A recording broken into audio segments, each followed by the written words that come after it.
Shalom. First and foremost, I want to give all praises to the Heavenly Father, Yahweh Bahasham, Yahweh Shai Bahasham, Rachahakodash.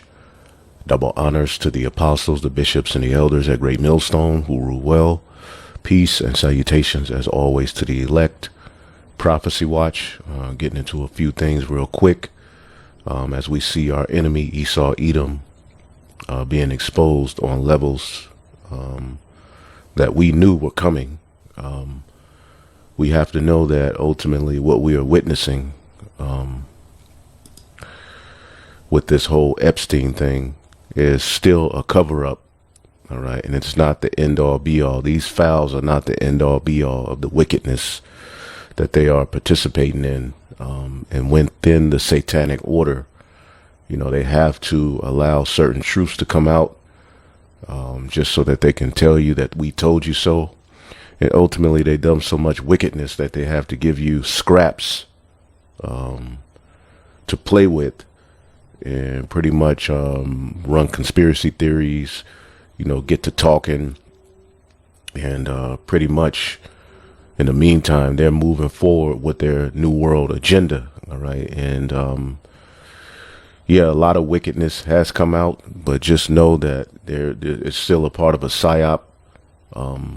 They are wicked. They do all of the things that, you know, even, you know, our apostles, bishops, and elders, when we first, you know, woke up to this truth, they were, you know, warning of these things. They were bringing out this information.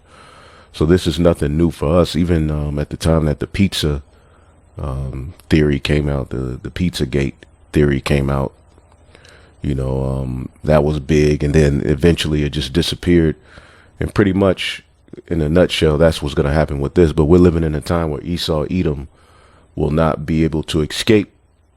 OK, and all of these people are part of this, you know, lifestyle. Even your greatest and favorite actors and musicians that make it to a certain plateau. All right. They've tapped in. Athletes, actors, you know, comedians, OK, musicians, you know, the majority of these people have to go through this order to get to where they are. OK, and if they try to avoid it, you start to see them, you know, putting all kind of scandals and, you know, and the rest is history. We've seen how this industry and this world has gobbled our people up. Real quick, I want to play this video here because, you know, something is going to come of this. Another psyop is on its way.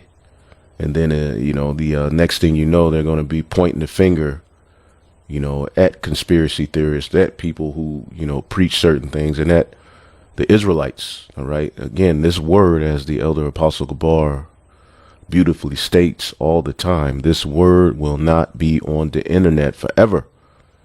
OK, and we know our enemy. We've studied this guy. We you know, in the Holy Scriptures pretty much gives us the blueprint to everything he is and everything he will do. And that's the beauty of it all. But I wanted to play this video here because this man is absolutely wicked. A court hearing over redaction failures in the Epstein files has now been cancelled. Lawyers for survivors had asked the court to intervene because the files contained some victims' images and their names. Meanwhile, President Trump is calling for the country to move on. I think it's really time for the country to get onto something else, really. You know, now that nothing came out about me, other than it was a conspiracy against me, literally, by Epstein and other people. But I think it's time now for the country to maybe get onto something else. CBS News legal reporter Katrina Kaufman is... Move on. All right. And I want to also play this, and then we'll get into a few things, because these devils are crazy, man. Just move on. Get on to something else. And pretty much they're cornered, they're caught. As a matter of fact, let's get that. They are found and caught. All right. Striven. Because you is striven against the Lord. And this is just the beginning of Esau's exposure. All right. This is the book of Jeremiah 50:23. How is the hammer of the whole earth cut asunder and broken? How has Babylon become a desolation among the nations? I have laid a snare for thee, and thou art also taken, O Babylon. Right. And the fact that he, you know, the DOJ, they've been having this information. All of this stuff has been known, and they know the reality of what's happening. They know about, and another thing, if you check out this whole Epstein thing, they're only, posting girls who look to be in their teens, right? And they're not showing any little boys, no little children, no infants, right? These devils think they're slick. As I have a video here that's going to show you that this itself is a cover up. All right. But these devils are getting ready to move forward with their plan. OK, even though they're caught, even though they know the world knows they're wicked, they don't give a damn. And just like that, your president can tell you to move on from knowing that there are high level individuals that are involved in this kind of behavior, and children being harmed. All right. And individuals, being a part of worldwide sex rings and occult practices and the eating of flesh. Everything that we read in Wisdom of Solomon, the 12th chapter, about the ancient Canaanites, we have to understand there is a reason why Babylon the Great is directly tied to the Prince of Tyrus in the book of the Ezekiel, the 28th chapter, because this is the modern day Canaan. All right. This is the modern day Babel. This is the modern day Egypt. This is the modern day, occult, priesthood that has been established in the earth. See, I have laid a snare for thee, and thou art also taken, O Babylon. And he's in a snare on every level. The alliances that he's made that are being broken, right? His sword that was given unto him that he thinks he can just go anywhere and do whatever the hell he wants to do. It's leading him, the small hat is basically leading Babylon into perdition. His pride, he's drunk off of pride. The pride of thine heart have deceived him. See? And thou was not aware. They're drunk on their own pride. They believe their own BS. Thou art found and also caught because thou hast striven against Yahweh Bahashem Yahweh Shai. So this dude is caught. See how this is worded in the NLT. Listen, Babylon, I have set a trap for you. You are caught, for you have fought against the Lord. All right. Let's go here real quick. Okay. Hey, so here's a guy who's going to tell you why nothing's going to happen from these Epstein files. Here's a guy. Now we already know why, because it involves the people who are powerful. But let's listen to what he says. This isn't transparency. It's a cover-up. Here's how it works. They show you. So he's saying that this release of 3 million documents actually is a cover-up. Yes. So let's listen. Kurt agrees. He's shaking his head, saying yes. Let's see. This isn't transparency. It's a cover-up, and here's how it works. They show you flight logs, emails, PG-rated photos, fragments of conversations that have been stripped of the meat. A few big names get thrown under the bus. It's just enough to feel disturbing, but never enough to prove anything about the real players. That's what you'll see in this massive.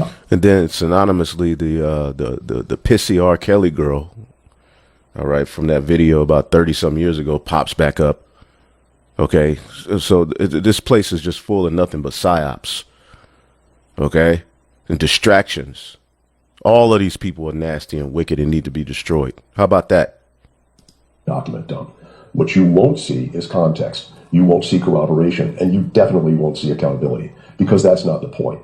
This is a weaponized DOJ strategy of controlled confusion, and it's working perfectly. You see, they don't protect powerful people by erasing evidence. They protect them by releasing it slowly, by delaying key documents, by over-redacting names, and by letting the public fight over the scraps, if we're not too distracted by the latest military invasion. And that's basically, there you go. That's basically what's happening. You know, what people have access to is the scraps. Meanwhile, military invasions are going on. Okay, they're going to push some type of alien invasion. Another pandemic is coming. And just like that, all of this stuff will be swept under the rug. Okay, but again, we're living in a time where Esau's enchantments aren't going to work. Of a third world country or a major U.S. city.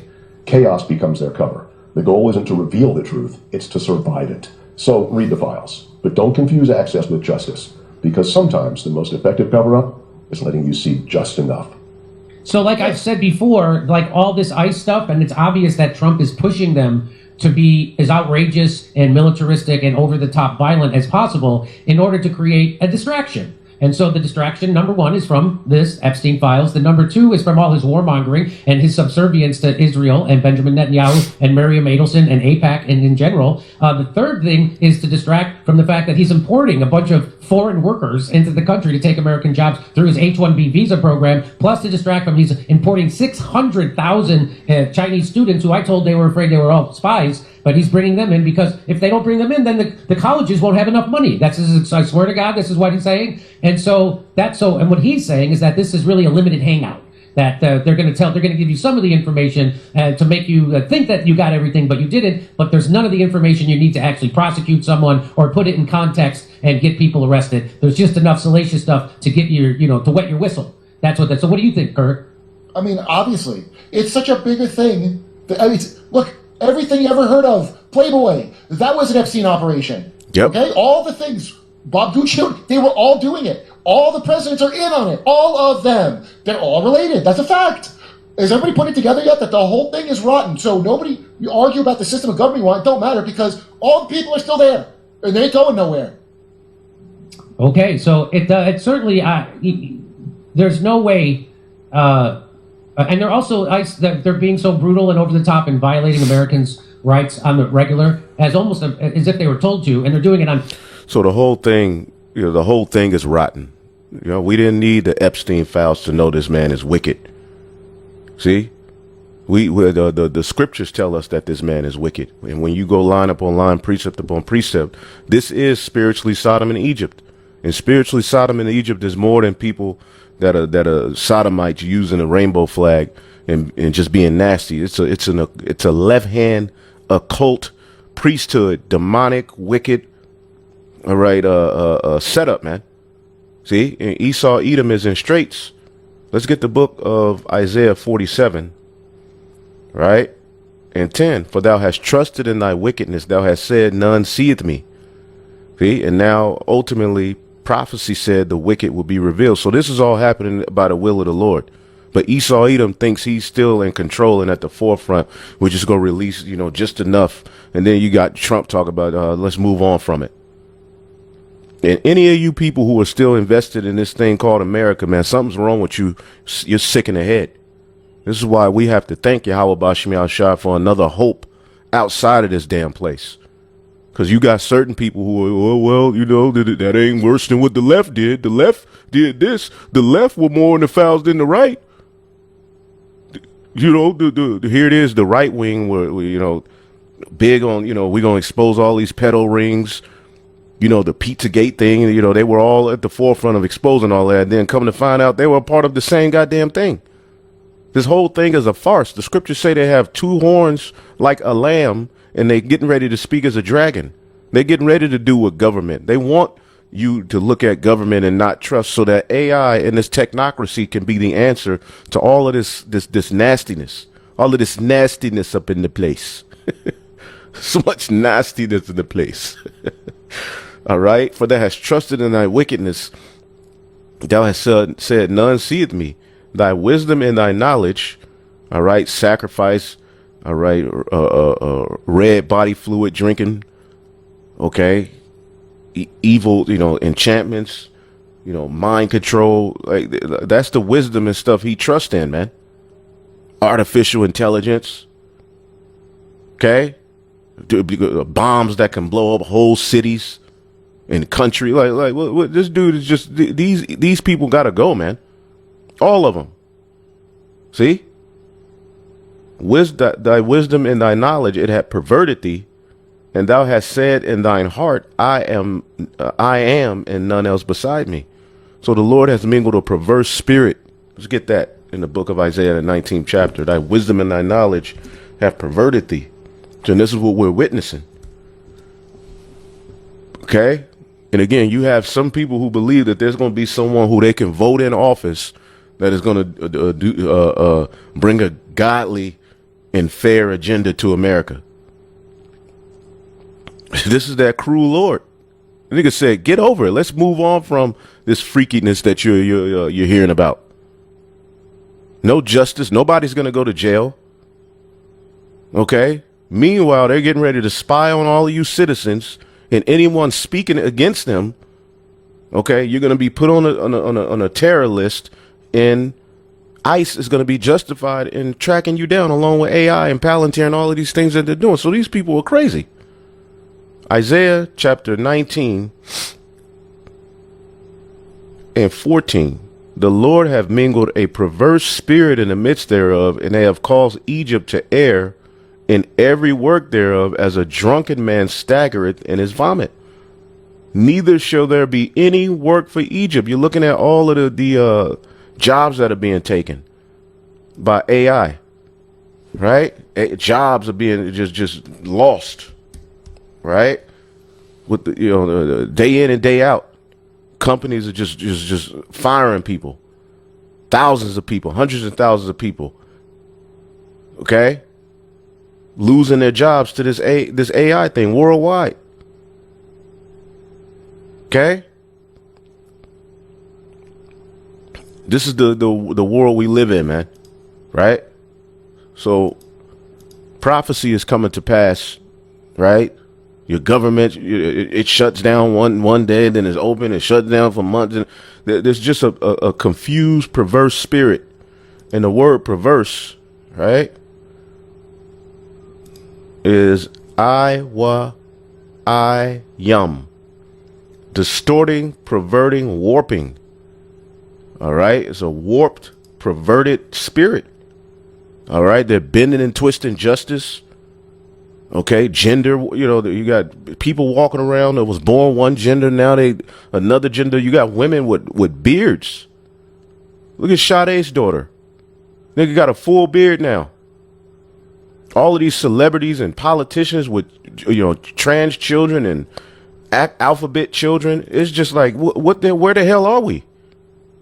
They eating people. McDonald's and all these different fast food places, they're nothing but temples. Okay, where they feeding you, you God knows what.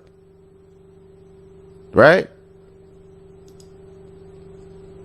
Isaiah 47 and 10, for thou hast trusted in thy wickedness, thou hast said, none seeth me, thy wisdom and thy knowledge have perverted thee, and thou hast said in thine heart, I am, and none else beside me. Therefore evil shall come upon thee, that thou shalt not know from where it came, and mischief shall fall on thee, and thou shalt not be able to put it off, and desolation shall come upon thee suddenly, which thou shalt not know. Stand now with thine enchantments. All right, just like in Egypt, they offered up those enchantments. Exodus 7, all right, and 11. Then Pharaoh also called the wise men and sorcerers, now with the magicians of Egypt, and they also did in like manner with their enchantments. See? And when you get Isaiah the 19th chapter, right?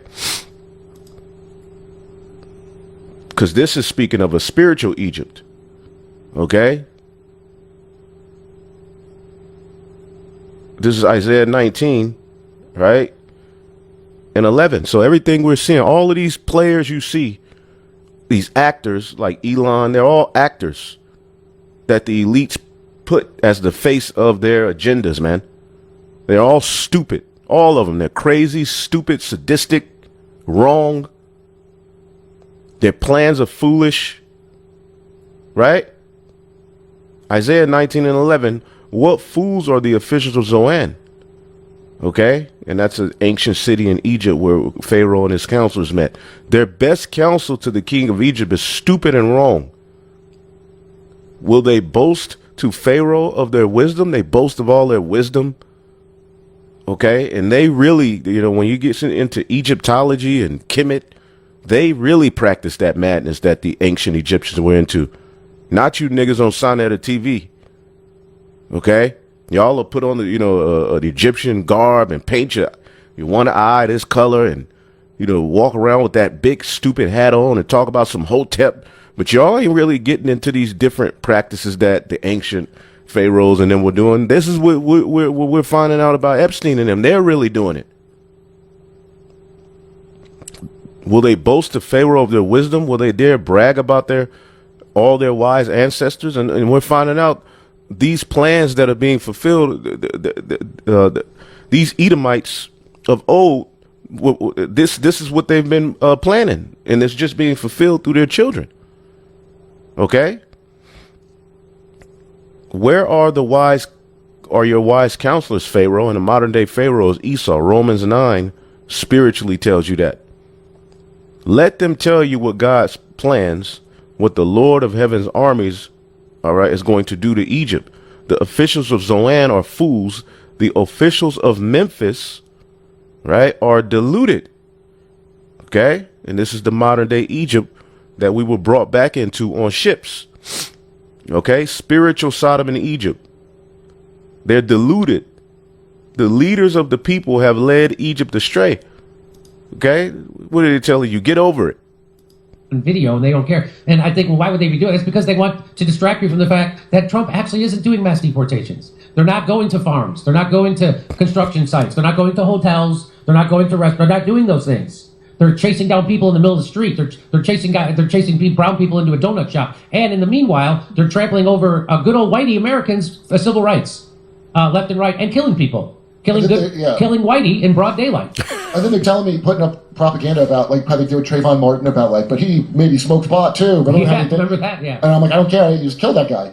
That's what they're doing, and they're doing it on purpose. It's 100% on purpose. Because they've gotten you used to seeing just regular everyday citizens get slaughtered.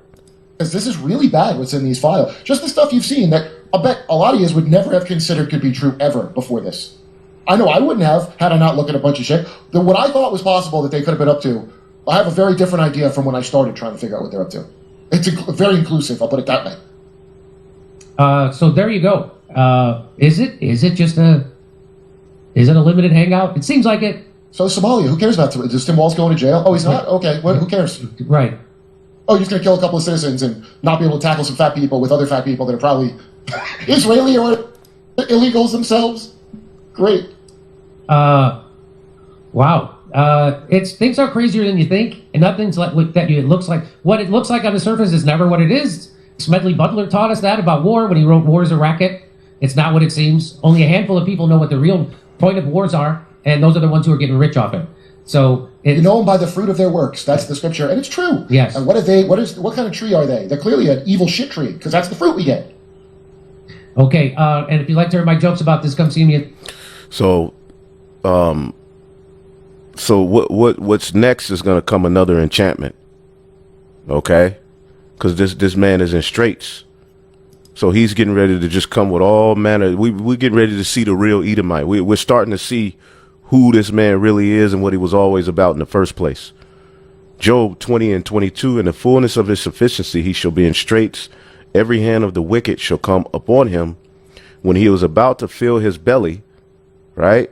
God shall cast the fury of his wrath upon him and shall rain it upon him while he was eating. And again, this in the fullness of his sufficiency, meaning when he's about to seal the deal on his NWO, all right, he's going to be in straits. He's going to be in a crazy position. And we're seeing a little bit of that with this Epstein stuff. Okay? And every hand of the Imal, the laborer, the working class, right, the sufferer, all right, they're going to, a lot of these everyday Americans, we just seen a few of them, they're going to flip. Okay, they're going to flip.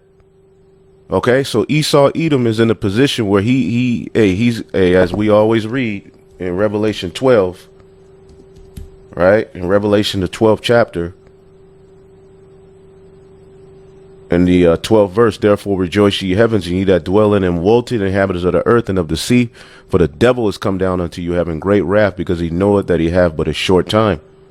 Okay, so now we're seeing the who that quietly coordinating a large-scale simulation with 31 countries to prepare for the next demic.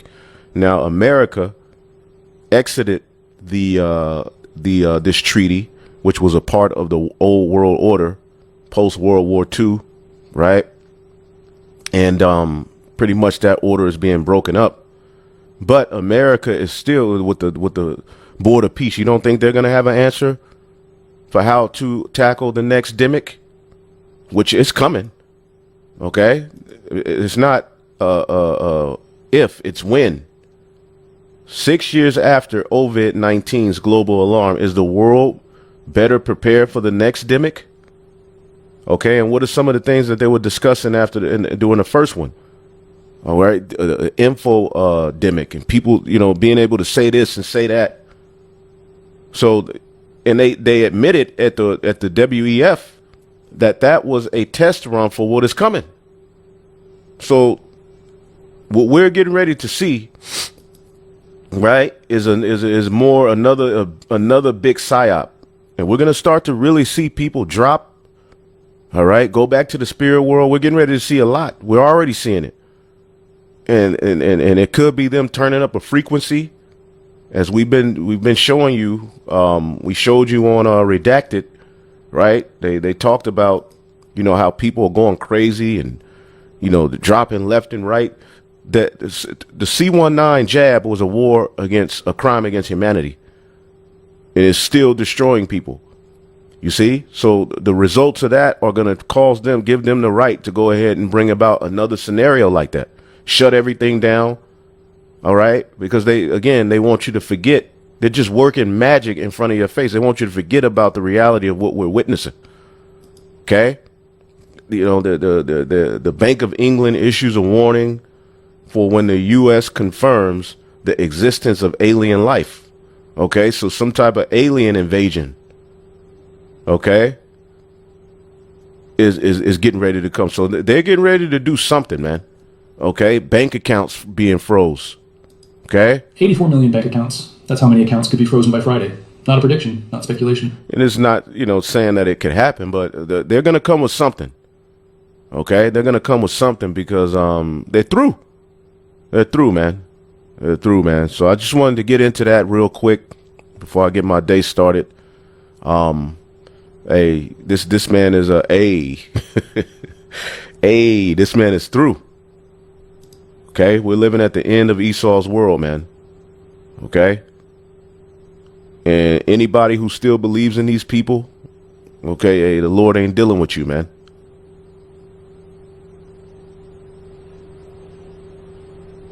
Everywhere you look, it's just a mess. Jobs being slashed, earthquakes, uproars of the people, the rumors of war. You got the world's first biometric AI robot debut. Also, I forget there's a video. Yeah, there's another one. Well, the robots have arrived, at least in Pasadena, California. That's where the world's first ever fully autonomous AI-powered restaurant has opened, complete with burger flipping bots. We sent CBS's Joy Benedict on a taste test. Flippy the chef makes Spud spectacular. This automated grill gives the meat its sizzle. As this restaurant goes robotic. For this burger, it would take about 120 seconds. Cali Express by Flippy is the world's first AI-powered eatery. There's new technology outside the kitchen, too. A cheeseburger. Order kiosks use facial recognition to remember you, your favorite food, and how you like to pay. Then watch the robots work. No humans required. We can't get enough people to come out to work on fryers and grills and their dangerous jobs. And this automation helps solve a lot of those issues. 62% of restaurants report being understaffed. Industry experts say most of those unfilled jobs could be done by robots. And in California, where the minimum wage for most fast food workers will soon be $20 an hour, fewer workers equals cost savings. Yeah, the robot ain't gonna call in. He don't need health insurance.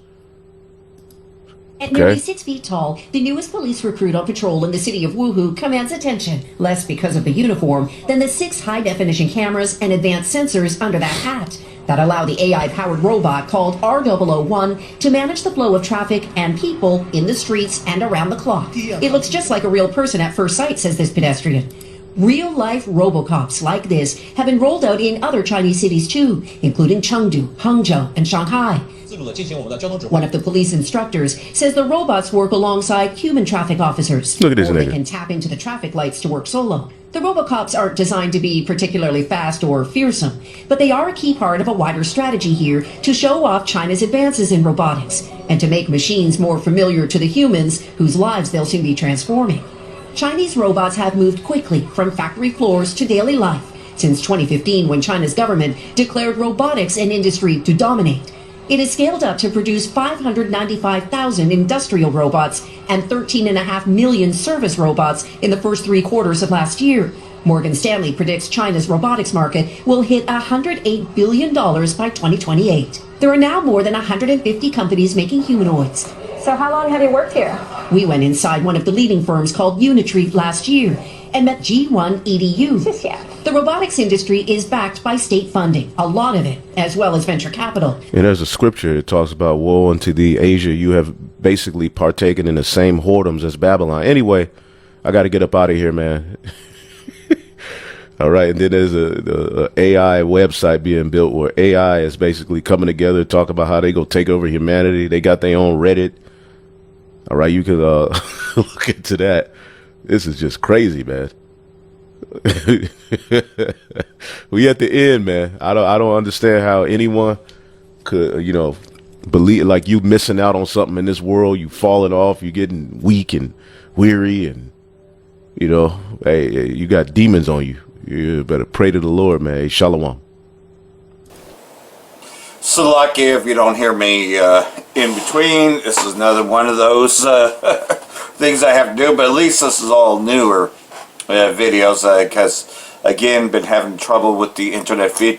Come to find out that I'm the so-called privileged, right, of an upgrade, right, because I have newer equipment, and they found out, okay, that they're going to upgrade me. But unlike most cable companies, or unlike the way the cable guys used to do back in the 80s, and I can remember this because to make sure that the updates or whatever was working, they would come into your house, and by the way, they didn't charge for house services back then. They would actually come into your house, make sure that the cables were good, that everything was secured. They'd talk to you for a few minutes and make sure that you were happy and everything was working. And they didn't charge you for that. But nonetheless, since this upgrade, obviously, they don't do that anymore. They don't come in to make sure, oh, okay, is your router running? Is this running? You're supposed to try to figure out how to reset and do all this shit on your own. So I've restarted the modems and all that shit for a while, so it's still a flaw. There's flaws within it, so I'm doing similar to what I did yesterday, but still teaching, man. And like everything else, though, going to keep on teaching, right? Because we know that a fan of the word is around the corner. That we're not going to be on the internet much longer, right? You can see that what's happening, though. That indeed they try to take down this word, with all these false flags and other events, just like the brother just he got into, and Apostle Gabar said, hey man, he's already seen it in his visions, that this ministry ain't going to be up there much longer, just totally building upon that. So get this while you still can, we tell you that. Apostle Ramlov has told you that. Apostle Tahar has told you that. We ain't going to be on here much longer, with everything else that's in place, and you see what's going on. Anyhow, of course, both the president and vice president have been making public appearances. And with the Super Bowl coming up tomorrow, of course, they say that Donald Trump is supposed to actually attend this thing in San Diego. And they're warning him that he's going to be booed. Well, it just happened. It just happened. To the vice president Vance, Donald Lemon brands J.D. Vance vile human being and a fake Christian. Well, first and foremost, Christians can only be Israelites. Followers of Yahweh Shai is literally what the derogatory term Christian means, by the way. It was a derogatory term given to us by the Edomites. And now they use that for their fake Christianity, for their false Messiah, image, which is Cesare Borgia, in place of the so-called white man as that image, and then just the philosophies. Oh boy, Esau and his philosophies that JC loves everybody, right? But if you don't attend church, you don't give the services, right? You don't pay the when they pass the plate and all that you going to hell. And you're going to burn for all eternity, right? We're just talking about the day of judgment, the day of the Lord, Yahweh B'Hashem Yahushai. Well, they ain't going to teach those names at all. And nonetheless, though, within all that, they're saying that he's a fake Christian, right? Because you got to remember, you're supposed to love everybody, including your enemies, the one that rapes you and does all kinds of vile shit to you. You're supposed to love your enemies, right? You know, but, well, this guy is saying that he's a vile human being because he doesn't display those things, right? Laman labeled Vance a vile human being. Well, it also spoke of this Edomite, because that's who this man of sin is, as a very vile person. So, we're talking about the Edomites, for refusing to apologize over reposted tweets while insisting he is the real Christian. So he was challenged on it, right? So we'll play some of this, because this has got to be funny as fucking fuck, because they have distorted the term Christianity. Well, Christianity is nothing more than plantation bullshit anyways, Edomite supremacy, but nonetheless though, they can't even stay within that realm. This is a vile human being. Let me tell you why. Because it's not that yes, hard. It's true. Esau's a vile Alex Preddy human. Did, and I don't know how many people who do. They pretend to, but they understand what was going on. All he would have to say is, and it doesn't matter, it's not about the investigation, it's about being a human being. It's about having empathy, and it's about having, it's actually about being, if you are a real Christian, like I am. What you would say is that I am sorry, no one should die that way. I am sorry for his family that he is no longer here. And that's what I will say in this moment. I will let the investigation play out, but I don't want anyone to have to die in the middle of a cold street, regardless of the circumstances. Now, we'll see what the circumstances are once the investigation plays out. But of course, I'm a human being. My heart goes out to his family. Boom. Easy. Easy. Why can't you do that, J.D. Vance? Do you think that you have to kiss Donald Trump's ring? Holy shit! Okay, they're saying the same thing we're saying about these Trump supporters. That you have to forego your humanity in order to suck up to the president, in order to suck up to the base of give it head. The party. Do you have to debase yourself that much? It's inhumane. It's really just vile and disgusting. And he talks about Christianity so much. Christians don't behave that way. Not real Christians. Unbelievable. That's what he said. Well, the real Christians are the Israelites, not these wannabe, Edomites. And unfortunately, our people follow philosophies, because that's all it is philosophies. Which is, by the way, eating of that fruit. Yeah. You find out there's philosophies, especially after Apostle Dahar taught us that, eating of that tree means that you're dipping into other philosophies. And you can see just how that how everyone has strayed from that, from eating all these philosophies. Well, it goes back to Eve, right? And of course, Adam himself being tempted.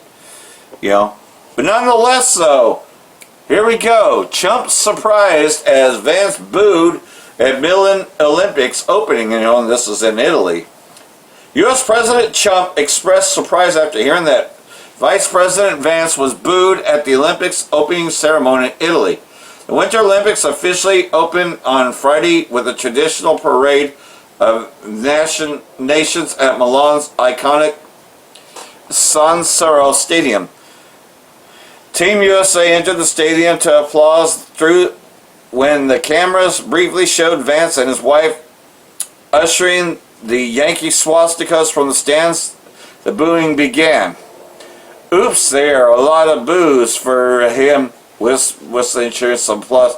Now a long shot for him on the screen, it said in the comments. So we'll play some of this. In an individual sport, what an honor for her. There's the Vice President, J.D. Vance. Seems like those are not.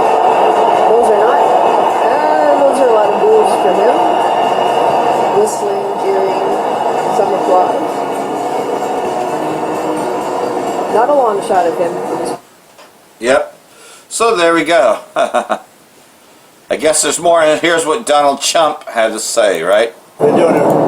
The douche. Do you see that the Vice President got booed during the opening ceremony, though? What do you make of that sort of frosty? The Vice President got booed during the opening ceremony. What do you make of that frosty? No, is that true? Is that right? Yeah. It's surprising because people like him. Well, I mean, he is in a foreign country, you know, no fairness, but he doesn't get booed in this country. Wait till you show up in San Diego tomorrow. A lot of people know that you're all a piece of shit, you know?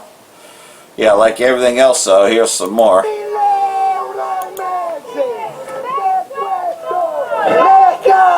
I can see that they love America.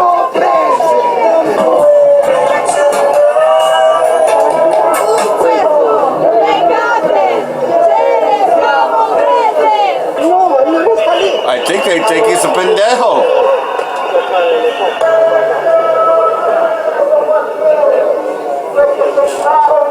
Yeah, bend over, pendejo.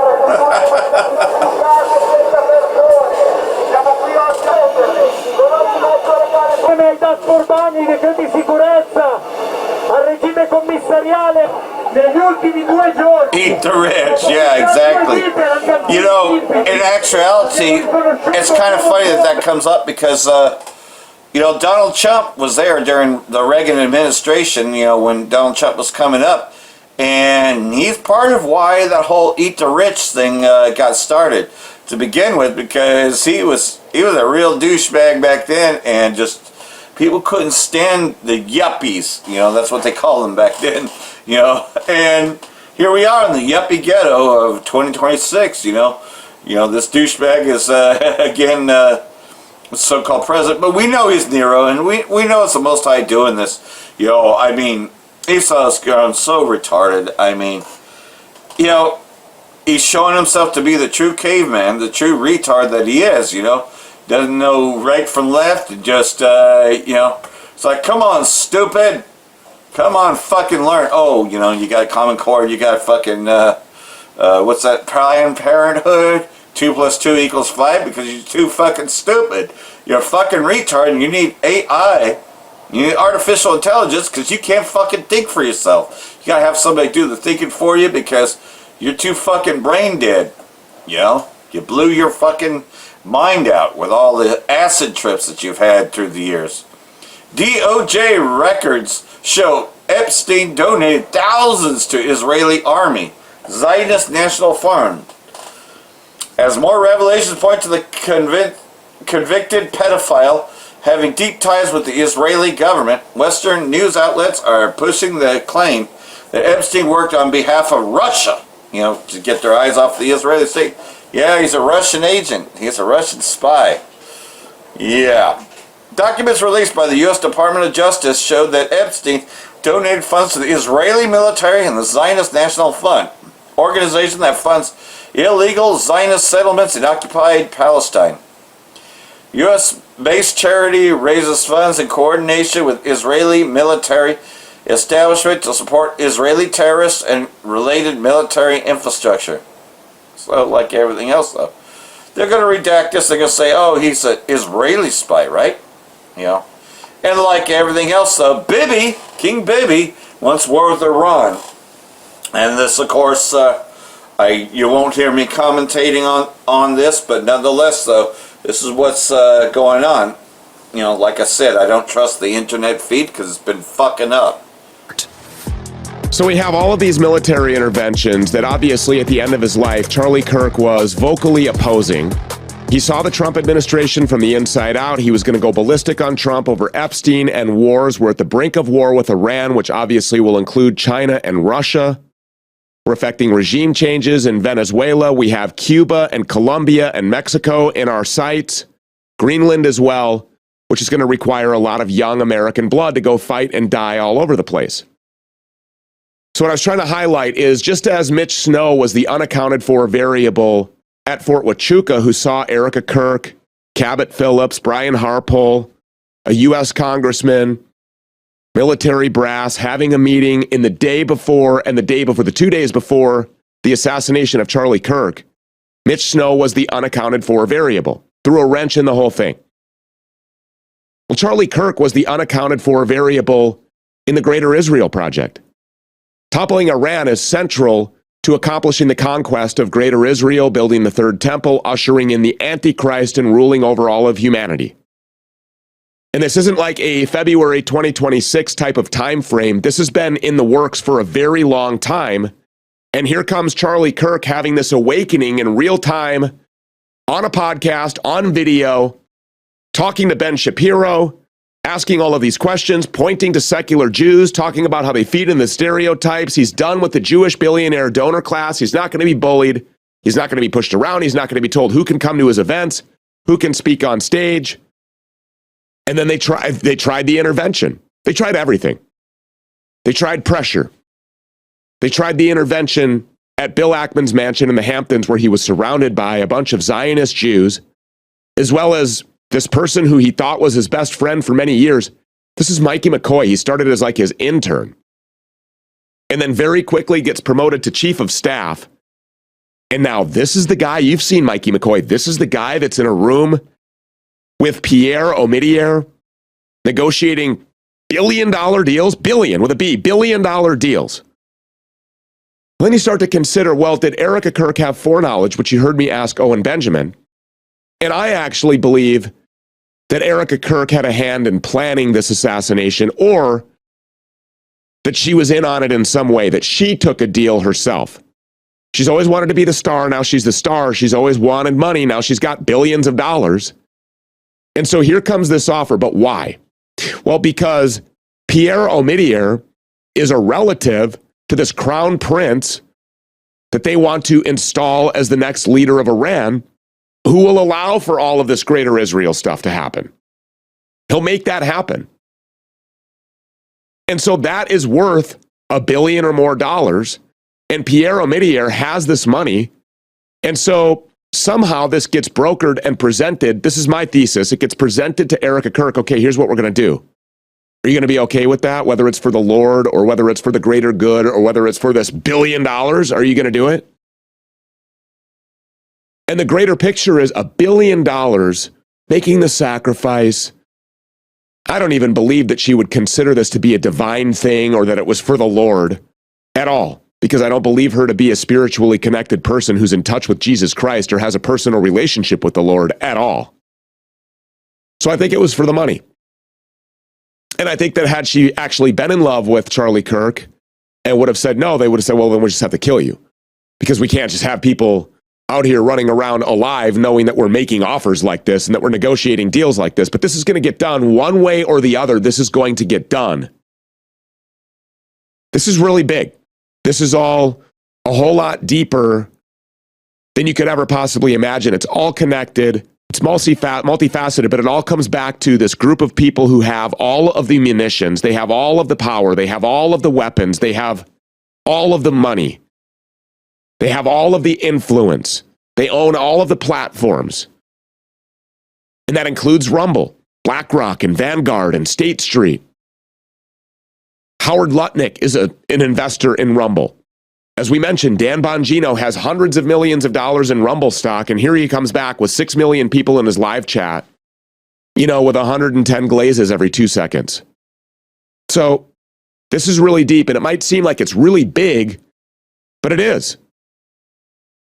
All of this plays together.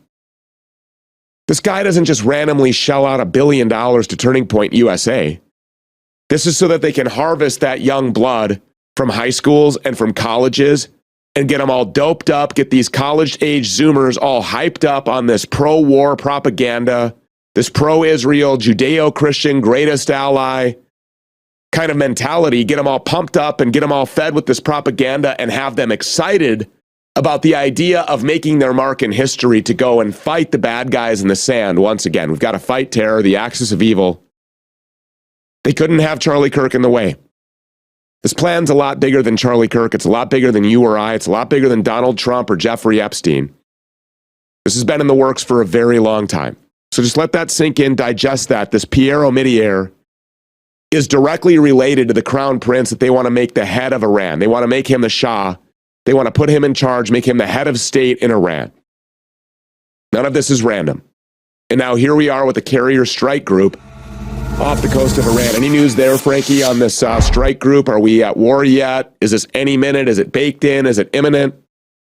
Well, it looks like it's baked in because today the United States was supposed to have peace talks with Iran, which have now been moved down from, high-level negotiations to peace talks to now just informal, really just talking, chatting back and forth. And the United States walked in with Brad Cooper, the admiral who's the head of U.S. Central Command, and who reminded the Iranians during this meeting, whatever this was, talks, negotiations, high level, low level, reminded them, hey, guess what? We've got this armada sitting off the coast of Iran. So that sounds to me like they were sending the message, no matter what happens during this conversation between both sides, war is imminent here, war is in the cards here. And let's not forget, Steve Witkoff met with Benjamin Netanyahu earlier this week before these talks even began. So Benjamin Netanyahu is running point on this. He is commanding this entire deal here. Witkoff, Kushner, these other guys who are taking part in these talks, the admiral himself, they're just figureheads. They're just little pawns who are being moved around on the chessboard by the big daddy of them all, Benjamin Netanyahu. And Donald Trump really is like a non-factor in this. I mean, gosh,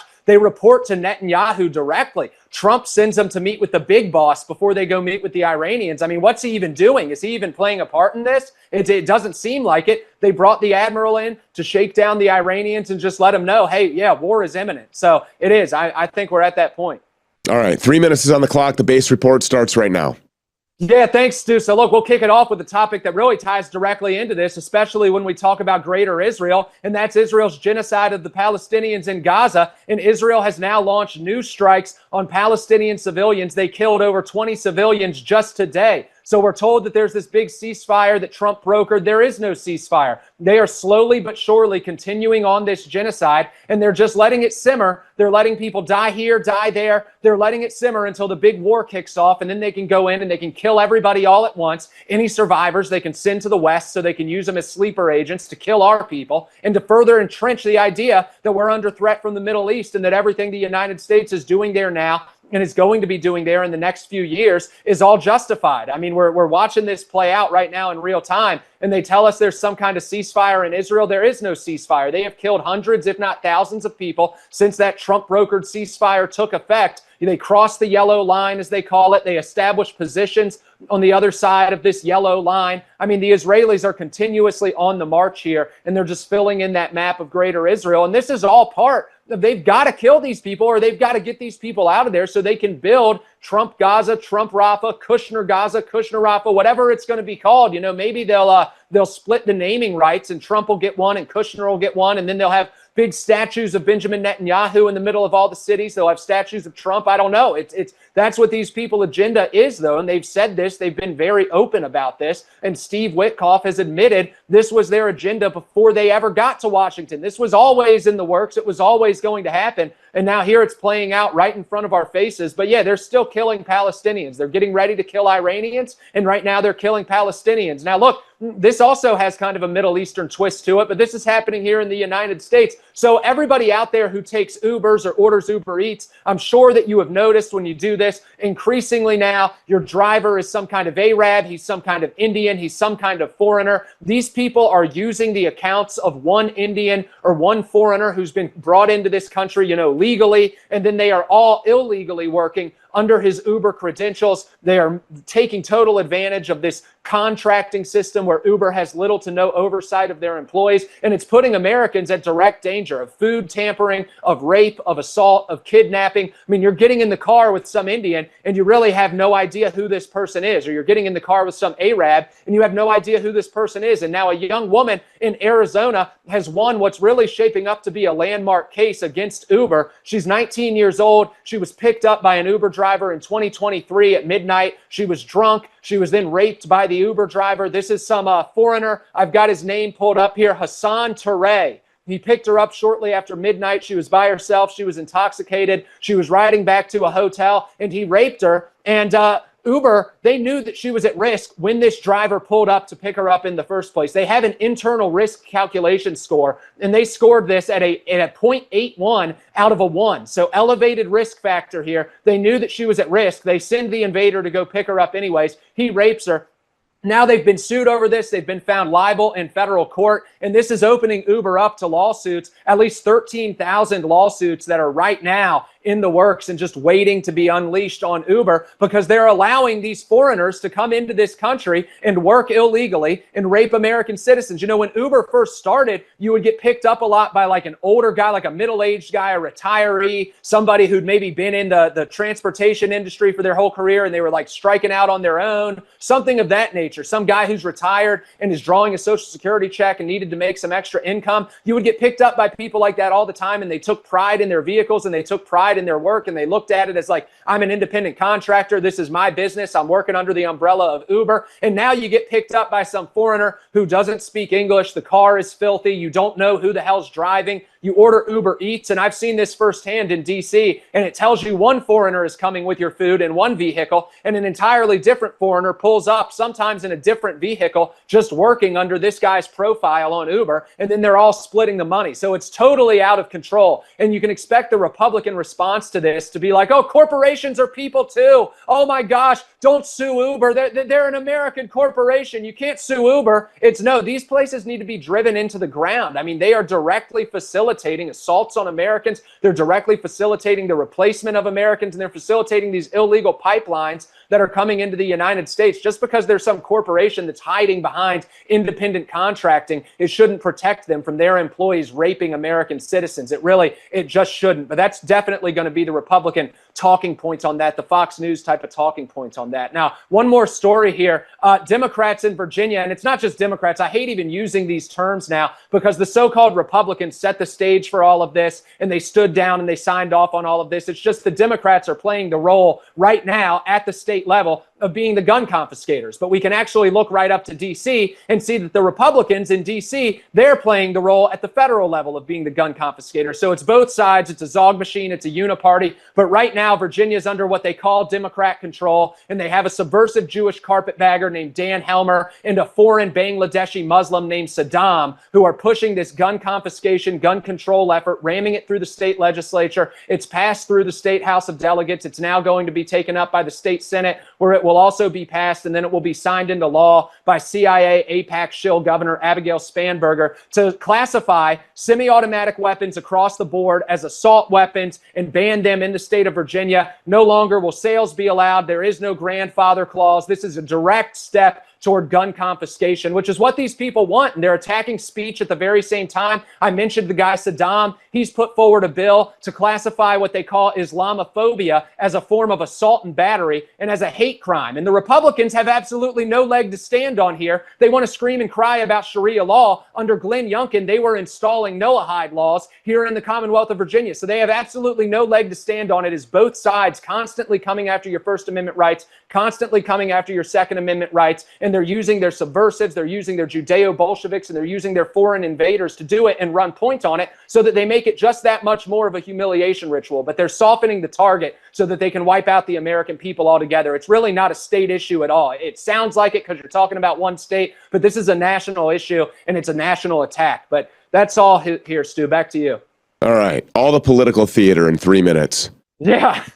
The right-left politics, the status quo, Republicans, Democrats, they're just fighting. They're battling back and forth. You just wouldn't believe it. They are going to D.C. every day. They are so adamant that they make sure your representative is there right now, gloves off, making sure that whatever votes are cast are in your best interest and in the best interest of your fellow constituents in that congressional district. I mean, they are just, I can't believe they don't have a ring in there.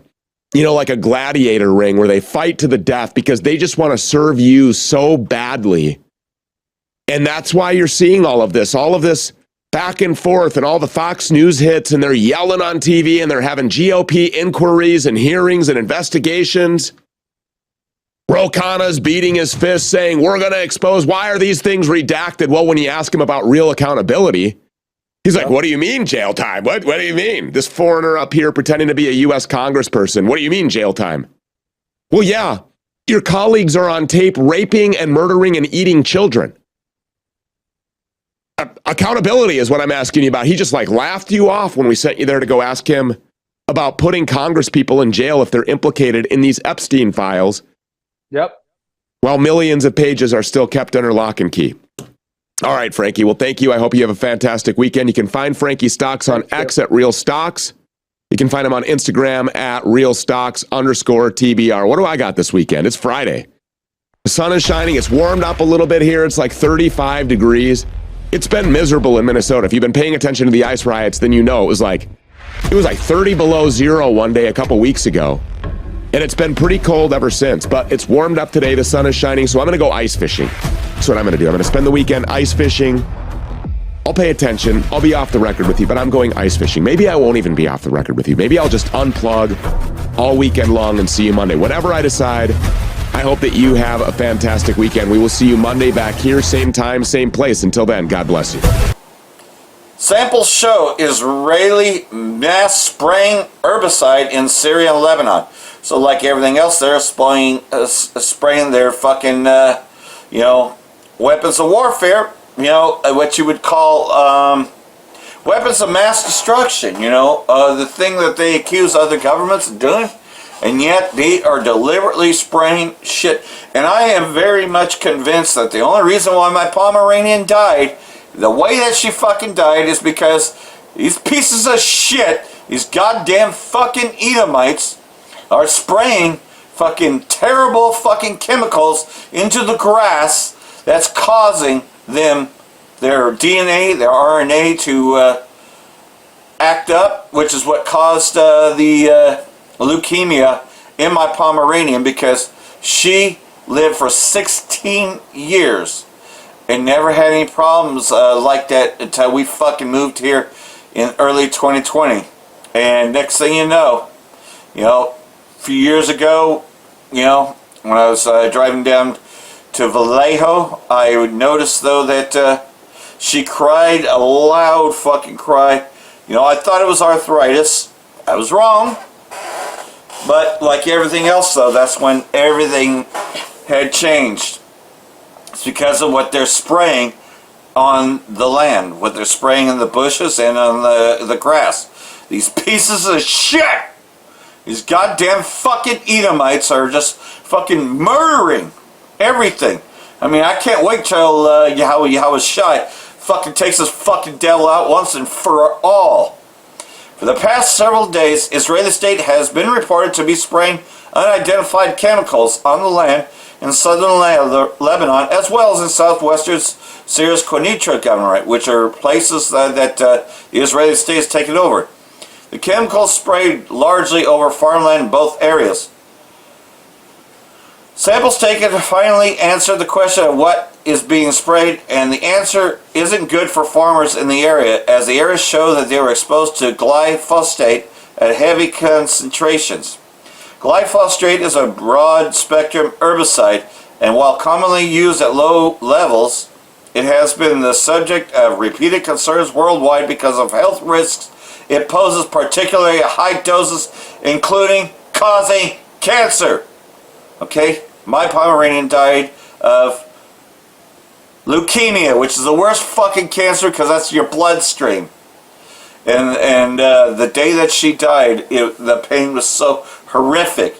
This is what they're spraying on your fucking plants and everything else, because what happens in the Israeli state and all the places that it takes is exactly what this devil's doing over here. Because you got to remember, these devils, these Zionists, these Amalekites have been running Babylon far longer than they run the Israeli state. So, take a good look. Caution, glyphosate being applied. Avoid contact with the area. But you don't see signs like this over here when they're just spraying their fucking chemicals all over everything. No, they ain't going to let you know that. Because you got to remember, the U.S. is a lot more sneaky than the Israeli state is, in the essence of that. Israeli state not publicly commented on the chemicals so far, but having spraying near a UN peacekeeping patrol reportedly told the UN that the chemicals were non-toxic. Sure, you can believe everything Esau tells you, right? He wouldn't lie. Especially these goddamn fucking gutter rats. U.S. lawmaker calls for halt to weapons transfers to Israeli state amid Gaza violence. Really? Yeah, this is a paid opposition, and it's all pretend. It's all a shit show. They're never going to cut funding to the Israeli state because the Israeli state's part of the U.S. Representative de la Ramirez, or at least that's a Jake, said on Friday that there is no ceasefire in the Gaza Strip and accused the U.S. of enabling continued violence through its military support for the Israeli state. There is no ceasefire in Gaza. U.S. supplied bombs and are still being used to murder Palestinians. Ramirez said on U.S. social media company X, shared a report that the Israeli attacks killed at least 30 Palestinians, including several children, last week in the besieged enclave despite the ceasefire. Ramirez urged lawmakers to assert congressional authority over U.S. foreign military assistance and support for her proposed legislation, the Block the Bombs Act. So, like everything else, though, you know, this is a Jake actually speaking against the Israeli state, the Zionist. Well, little does she know she's actually the true Jew, the true Israelites. You know, she's part of the tribe of Issachar, or Ephraim at least, you know, speaking out against Esau Edom. You know, but she doesn't know that, obviously. Or does she? Does she know that she's an Israelite and these are Zionists? Either way, though, she's speaking against Esau, right? U.S. drops demand for Iran talks to cover ballistic program proxies. During the current rhetoric coming out of Tehran, the source added Iran may be eventually willing to give up its nuclear program. You know, this is according to the U.S., right? Ahead of talks Friday between the U.S. and Iran, West Asia official familiar with the details of preliminary negotiations told Harris that the sides have agreed to limit discussions to the Islamic Republic's nuclear program.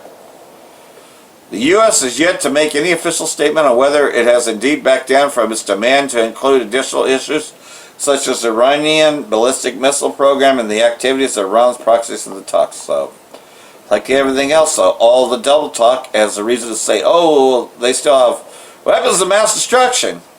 Oh, they may not use that term, but, you know, their nuclear program, right? D.C. engineered dollar shortage in Iran to fuel December riots. And they're saying this publicly because you can see it's in a public place. This is coming from the U.S. Treasury chief. Speaking during a Senate hearing on Monday, Senator Britt questioned Treasury Secretary Bessent on steps taken by the administration of President Trump to intensify the policy of the so-called maximum pressure against Iran. What we have done is create a dollar shortage in the country. It came to a swift and, I would say, grand culmination in December when one of the largest banks in Iran went under, Bessent reported. The central bank had to print money. The Iranian currency went into free fall. Inflation exploded, he added. So, like everything else, though, it's a no-brainer that the U.S. was causing the economic problems over there in deliberate actions to get people to want to revolt. And like everything else, though, you know, as they're getting ready, you know, preparing for war, if the U.S. attacks, Iran says it will strike against U.S. bases in the region. Iran will strike U.S. bases in West Asia if it is attacked by U.S. terrorists that have massed in the region. Its foreign minister said on Saturday, insisting that this should not be seen as an attack on the countries hosting them. Foreign Minister Agashi spoke to Qatari Al Jazeera TV a day after Tehran and D.C. pledged to continue indirect nuclear talks. While Agashi said no date had been set yet for the next round of negotiations, President Trump said he would take place early next week. We and Washington believe it should be held soon. Trump has threatened to strike Iran after U.S. naval buildup in the region, demanding that it renounce uranium enrichment, a possible pathway to nuclear bombs. While both sides have indicated readiness to revive diplomacy over Tehran's long-running nuclear dispute in the West, Agashi balked at widening the talks out. So, like everything else, though, you know, as a pretext, it's always been a pretext. Oh, they got, you know, they're trying to build a nuclear weapon, so we got to bomb them. We got to go after their nuclear facilities. And in the guise of that, they shoot infrastructure and, just cause chaos, and hoping to weaken. Oh, and by the way, they take out generals, because that's what they did last year. The deadly landmine legacy of Syria's war. Around 300,000 still active explosive devices remain scattered across the country. And they did this during the 8-year Iran-Iraq war, leaving mines everywhere. Playing in an open field with his younger brothers near their home in northwest Syria last year, 10-year-old Muhammad spotted what looked to be half-buried toy and began to dig out of the dirt. But he triggered an anti-personnel mine. The blast through the group, badly wounding Muhammad, along with Abdul 8 and Azam 5. A massive crater still marks the spot in Khan Shirkon, a town in the Idlib province. So, like everything else, though, there's mines left everywhere. Which, of course, ISIS, which is currently Al-Sham, which is currently ISIS, is still there. And this is an interesting one. The fall of Bashar al-Assad was like the West Asia's Berlin Wall. Syrians rejoiced with special prayers, fireworks, and celebratory music blared from cars to mark 1 year since the end of the devastating war. It's a false victory because there was no victory. But like everything else, though, yes, there was corruption under Bashar al-Assad, but not to the degree of having terrorists run the country. Again, Bashar al-Assad laughed at Muammar Gaddafi when he tried to warn him that the same people that are trying to take me out will take you out. He laughed at him, and, well, through years, nearly 14 years, it saw the end of Bashar al-Assad.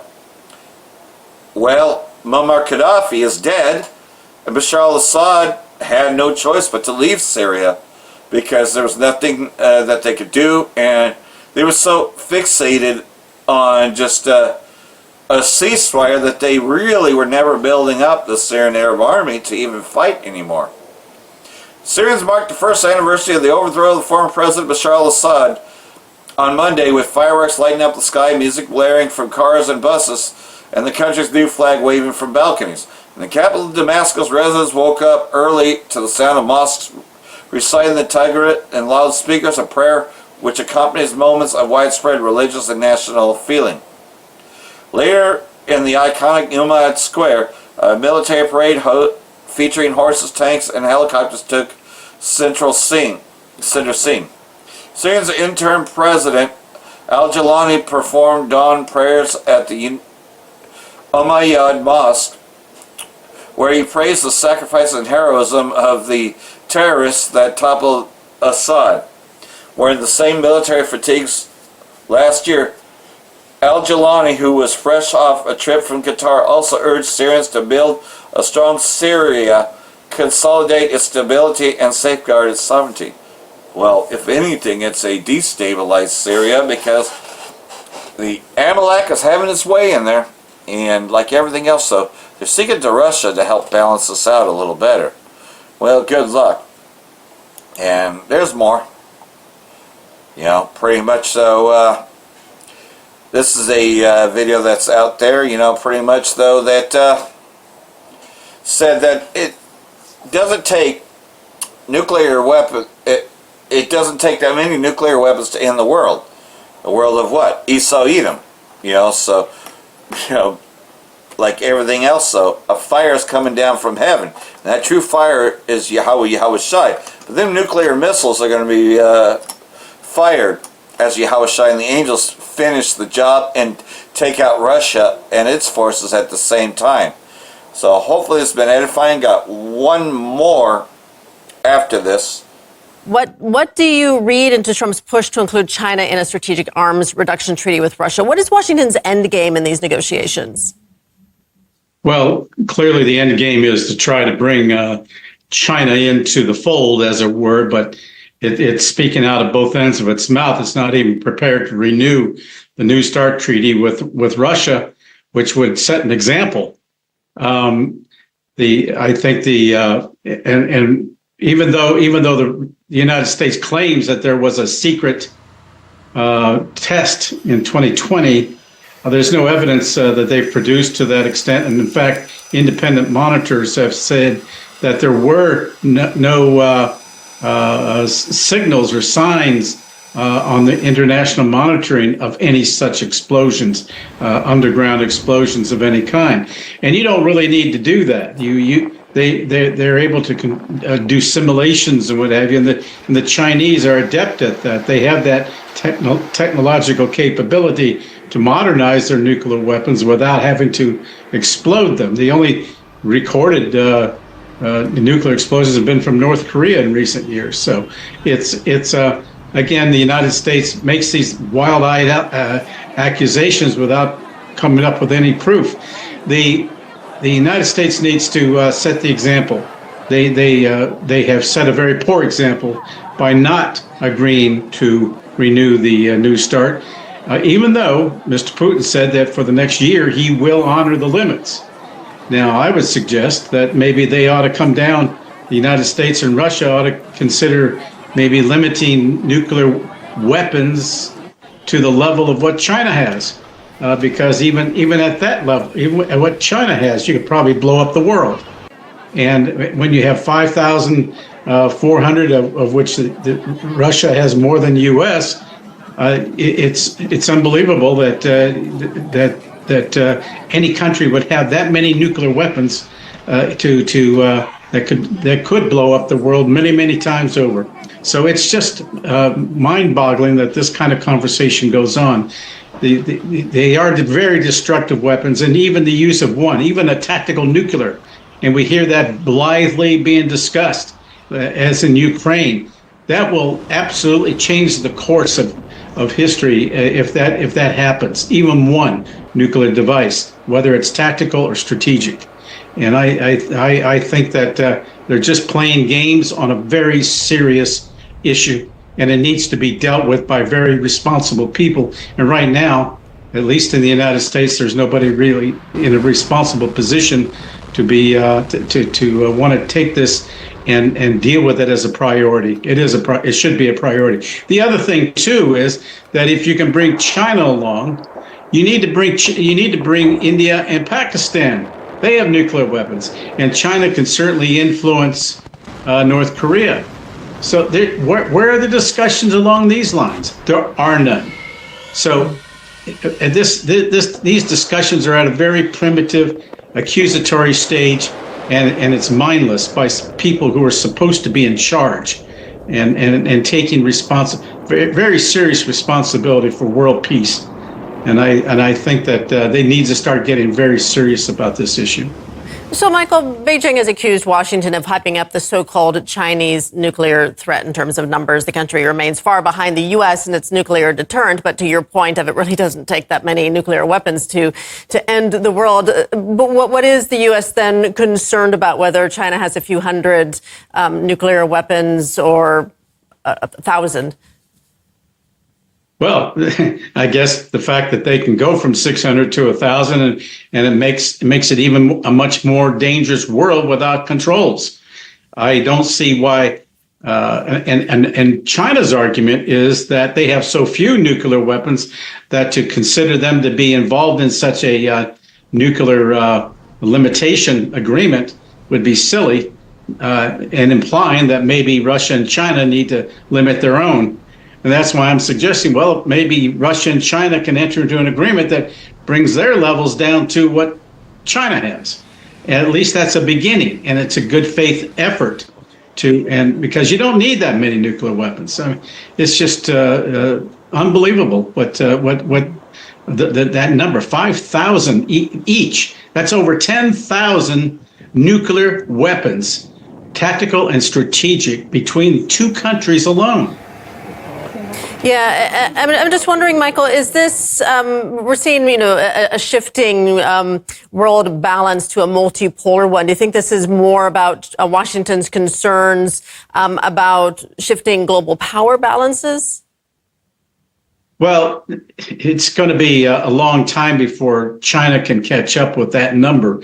But clearly, these countries have got, especially the United States, has got to stop its hegemon activities. It has it's all over the world. It has bases all over the world, and it has 12 carrier strike groups, and they're in the Pacific. You don't see any China presence in our area, in the Western Hemisphere. So I think that there should be some very serious discussion on spheres of influence and respect for each other's areas of responsibilities, because they are superpowers. All three of them are superpowers, and maybe they should start treating each other as such.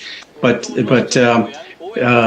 I think the United States needs to take the lead and to show a good faith effort. So far, Mr. Putin is showing such a good faith effort by saying he's willing to extend for another year the limitation, even though the treaty has expired, hoping that the United States may come on board. Well, as I say, if they can agree maybe to slash that number, I might add that would not be an unprecedented suggestion. Back during the Reagan-Gorbachev meeting in Reykjavik years ago, there was a proposal to bring down the number of nuclear weapons to 0, but that didn't happen. So, Michael, why do you think... But that proposal was made. Right. Yeah, can you imagine a world where we'd have no nuclear weapons? What a world that would be. Michael, why do you think Trump refused to at least extend the New START treaty with Russia until there's a new deal? Well, he claims because China's not involved in all that. That's a lame excuse. I think that he has shown a history of not liking multilateral agreements. He doesn't like NATO. He didn't like the IMF treaty, the Intermediate Range Ballistic Missile Treaty, and he dropped out of that. And and Russia stayed with it until the terms of the treaty itself finally expired.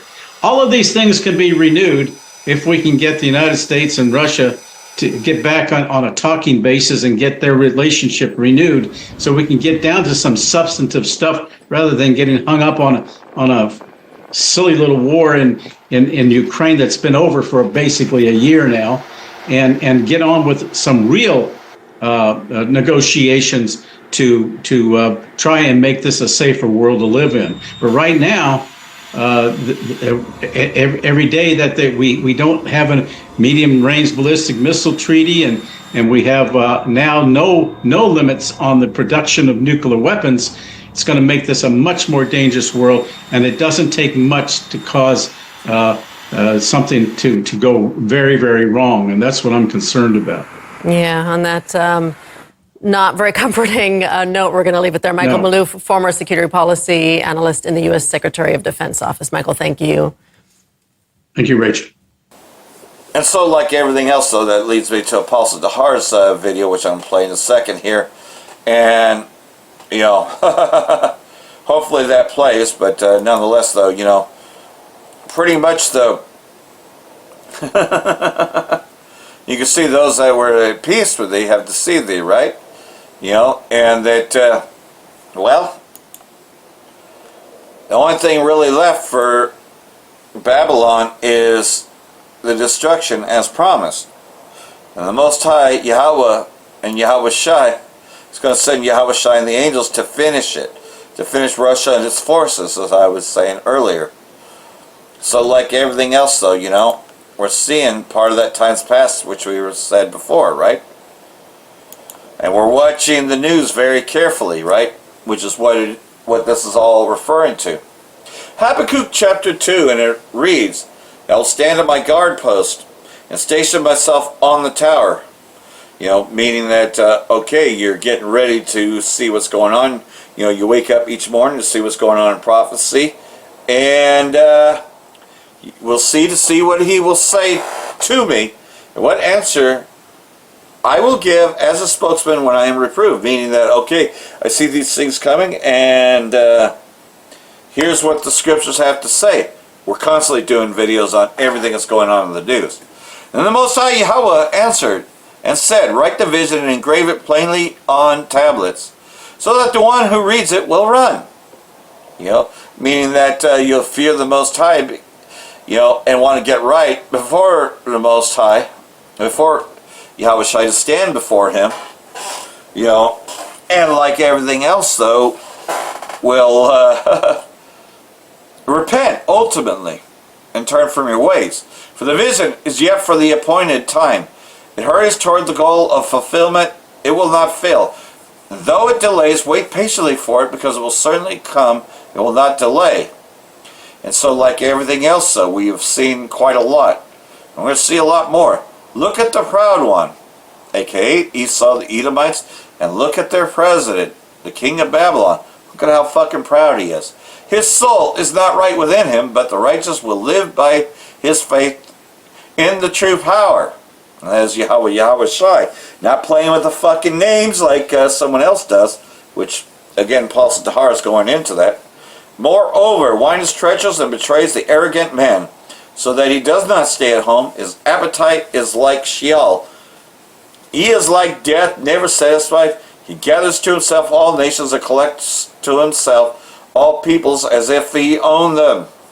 So, like everything else, Trump says that Greenland is his. He says that, Mexico and Cuba are his, and that, Iran is going to pay dearly if they don't agree to these fucking talks. Yeah, never satisfied.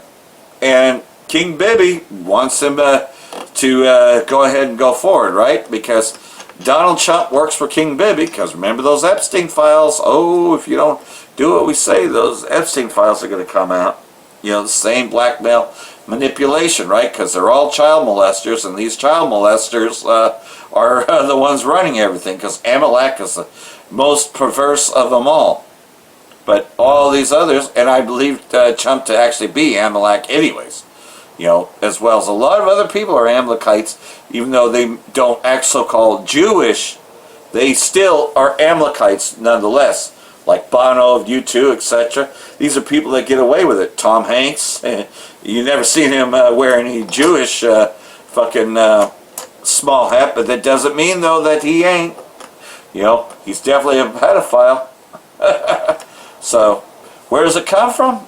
Well, it comes from the seed of Esau, and he is nothing more than a pedophile, and he gets away with murder all the time.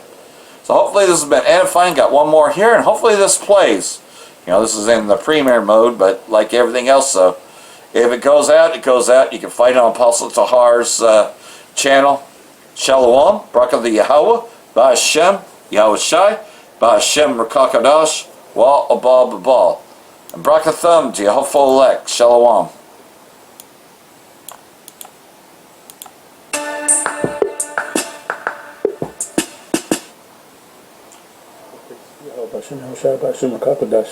Shalom to the 144,000. Let's see, elect out there. Shalom to you all. I'm going to entitle this video, If They Speak Not According to This Word, There Is No Light in Them. I cut that part out, so I'll read the whole verse. Isaiah 8 verse 20. To the law and to the testimony, that they speak not according to this word, which the word includes the law, it is because there is no light in them.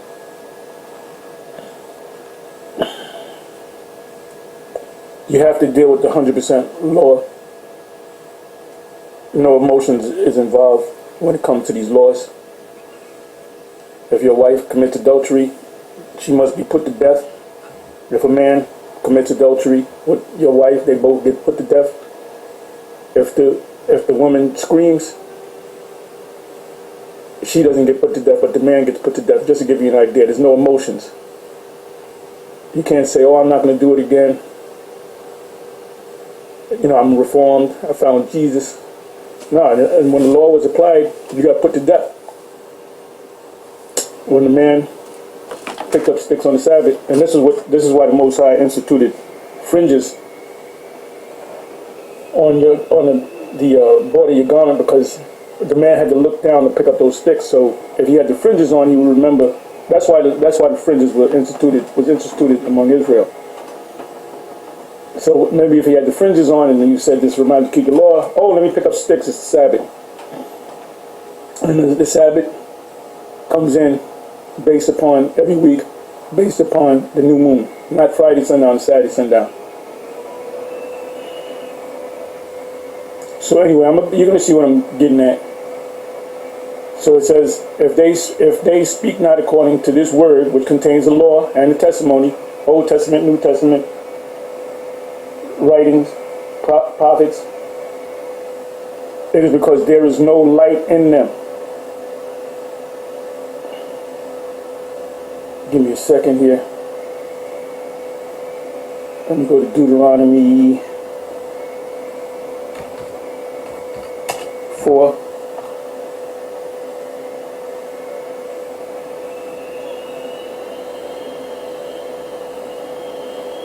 Israel urged to obey the Most High's laws. Now therefore hearken, O Yeshua, unto the statutes and unto the judgments which I teach you, for to do them, that ye may live and go in and possess the land which Yahweh, the Most High, your fathers, giveth you. So the Israelites received the laws, which they call the laws of Moses, was the Most High's laws given to Moses to give to the children of Israel. And there were certain laws that were like unpopular to maybe, but the law is the law. The law rules. Ye shall not add unto the word. What word? The Bible. But specifically, there's the law. Because Deuteronomy is part of the law. First 5 books of Moses. Ye shall not add unto the word which I command you. Oh, I don't like this law. We're going to change it. Neither shall ye diminish aught from it, that ye may keep the commandments of Yahweh, your power, your God, which I command you. Let me read that again. I might even read it in the Amplified. Ye shall not add unto the word. The Lord says this, but I'm going to add this to it. Nope, you get put. That's the Most High put you to death. Oh, we don't like that law. We're not going to follow that law. We're not going to recognize that law. Ye shall not add unto the word which I command you, neither shall ye diminish aught from it. You can't add to the law, and you can't take away from the law. No matter how harsh it is. If you had a daughter, and mainly if you're a priest, and that's in the Lord too, if you had a daughter that played the harlot, that means she's sleeping with at least another 2 men at the same time. She's a harlot. What is the penalty of that? Are you to stone her to death? No. Are you to whip her? No. You're to burn her with fire. Set her on fire and let her burn. It said, ye shall not add unto the word which I command you, neither shall ye diminish aught from it, that ye may keep the commandments. How many commandments? 99%? No, 100% of the commandments. And you got this particular group. This tells people, a bunch of hypocrites that tells people to keep the laws, and they only keep one law. The fringes. They only keep one law. The new moon is off. They say it's a full moon, which they're going off from the law. It explains the moon cycles, and it explains in the scriptures this is when the Sabbath come in. They keep one law, the fringes, that's it. They don't have phylacteries, they don't have a paddle on their side, they don't have a weapon on their side. They don't keep the Sabbath. Oh, they tell you know who I'm talking about. I'm talking about IUIC, the infamous IUIC, the famous, infamous, whatever. They're fair towards me is taught by the precept of men. Right? Oh, brother, you got 3 women? No, you got to cut 2 of them off, which causes them 2 women to go ahead and commit adultery. Let's say you're from a different Hebrew Israelite organization, and you can have multiple wives. You said, well, IUIC got the truth. I'm getting with the IUIC. Well, guess what? You can't bring your 3 wives with you. So you're going to have to cut. You got to get the one that you like the most and cut the other 2 off, and they're going to commit adultery because they're going to move on. So there's a lot of, when you say you got the 100% truth, or you say you got the laws and you keep the laws and you telling people keep the laws, and it goes deeper than the laws. The Apostle Paul said that in Galatians, the 3rd chapter. He called them foolish Galatians for allowing people to tell you, oh, you got to keep the laws. That's how you're going to be. No, you're not going to be saved by keeping the laws. You know why? Because if you broke James 2, what is that? 2 and 13, if not 2 and 10. I'm not going to get it. If you break one law, you're guilty of them all. So you need a savior. O wretched man that I am. Romans 7, Paul said, O wretched man that I am, who shall deliver me from the, I think it's the wrath to come, the condemnation, the wrath to come. I'm not going to go to it. Like I said, it's Romans chapter 7. And Paul did say that he did break the law from time to time. And he said, it was not me that doeth it, but sin that dwelleth in me. That's why we got to come up under the new covenant. You got Captain Zarek saying, we're not under the new covenant as of yet. If anything, we're between the old and the new covenant. All right, let me read this again. Ye shall not add unto the word which I command you. Neither you can't get there's no emotions when it comes to the law. I'm sorry for sleeping with your wife. Please forgive me. There's no forgiveness of that. Now, during the time of the Messiah, he gave forgiveness. The woman that was caught in the act of adultery, which she represents a picture of the Israelites, that the Lord forgave her and said, go and sin no more, meaning don't do it no more. Don't, as a matter of fact, keep all the laws. It says, ye shall not, Matthew 23, the list goes on and on. Do as they say, but not as they do, because they say, but do not. That's GMS. I mean, not GMS, that's IUIC. That was a slip of the tongue. He's slipping with his tongue, but not with his heart. All right? But since that came out that way, GMS, you got to keep them laws too. And you got to be true to the game.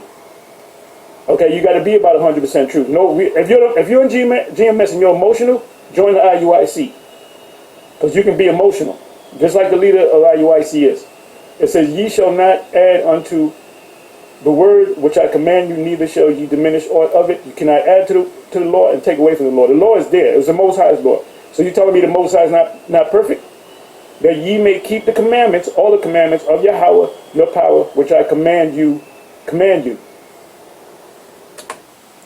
No getting around it. The laws are the laws, and it's kind of like those that say, oh, well, yeah, I know it says that you're not supposed to eat pork, but you can have ham, or you can have pepperoni, right? You know, the ones that have pork in it.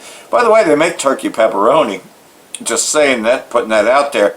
There's no excuse for you to still be eating pork, but nonetheless, though, you know, what did Matthew 24 say? That many false prophets will rise and deceive many.